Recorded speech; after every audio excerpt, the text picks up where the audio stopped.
एक राजा के महल के समीप ही टूटी फूटी झोपड़ी में उस राजा के महल में काम करने वाला माली रहता था। वह दिन रात कड़ी मेहनत करता था। इतनी मेहनत करने के बावजूद उसने कभी उप तक नहीं की। वह हमेशा खुश रहता था। राजा ने भी कई बार उस माली को प्रसन्न मुद्रा में कार्य करते देखा। उसे देखकर राजा ने सोचा, इस व्यक्ति को इतनी खुशी कैसे प्राप्त होती है। उसके पास तो जीवन यापन हेतु बहुत थोड़े ही साधन है। वह रहता भी एक टूटी फूटी झोपड़ी में है। वह खाता भी दाल रोटी ही है, फिर भी वह ठीक ठाक तरीके से रहता है। उसकी आंखों में एक अद्भुत चमक है। काश मैं भी उसकी तरह खुश रह सकूं। एक दिन शाम के समय राजा बगीचे में भ्रमण कर रहा था। उसने उस माली को देखा।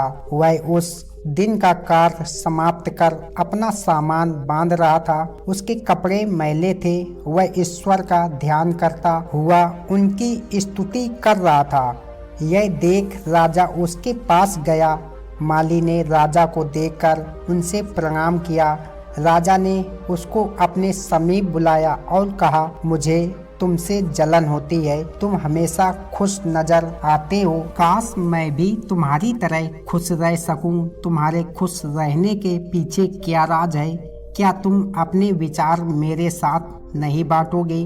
राजा की बात सुनकर माली बोला, हे महाराज, मैं क्यों खुश ना रहूं?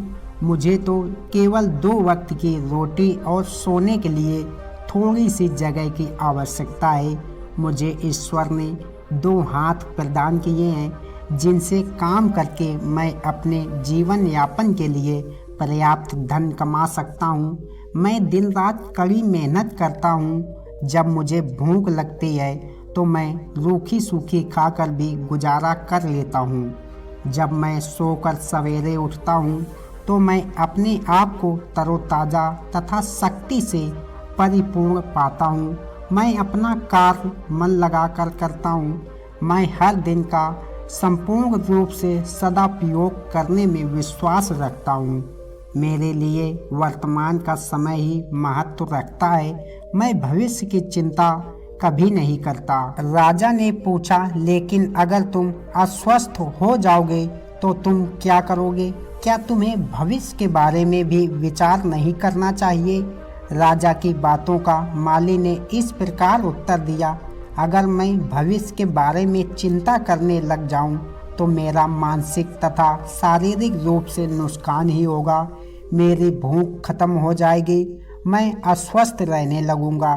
फिर मैं काम भी नहीं कर सकूंगा और धन भी नहीं कमा पाऊंगा। अतः इस दुर्दशा की वजह से मेरी मृत्यु हो जाएगी। इसलिए हे राजन, मैं भविष्य के विषय में क्यों विचार करूं? मेरे लिए वर्तमान का समय ही महत्वपूर्ण है। इसके अलावा और कुछ भी मेरे लिए महत्वपूर्ण नहीं है। धन्यवाद माली, तुमने मुझे बहुत उपयोगी बातें बताई। यह कहकर राजा वापस अपने महल को लौट गया। उसने प्रण किया कि वह अपनी जीवन शैली में संपूर्ण बदलाव लाएगा तथा वर्तमान समय का भी उचित से उचित सदुपयोग करेगा।